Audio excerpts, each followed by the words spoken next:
Hey guys, good morning. Welcome back to my YouTube video channel. I have a really quick video to show you how the scanner can 3D scanner can help you guys during the workflow. So let's come here. I'll explain to you what's going on. So imagine I have two rooms here. One patient sitting here, the other patient sitting the other side. And this is a cleaning case. The other one is a crown prep. What I can do is I can start numbing that first patient with the crown prep.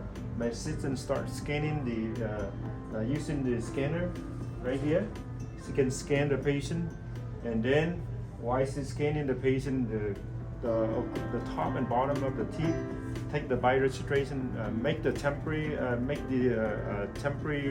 impression for me for the temporary crown. Everything done. While she doing that, I can do the cleaning here, and then I come back and prep the tooth. Just want to show you how it look like. Let's come right here, guys.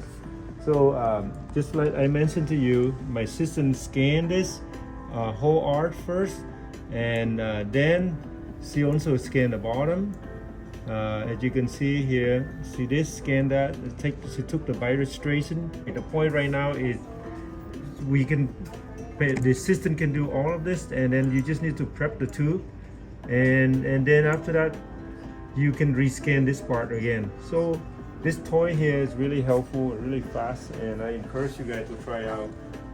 So it's called Trio, okay? Trio or 3Shape. Fast, very fast compared to the other system that I try on. So thank you for watching. I hope you guys like it, and see you next video.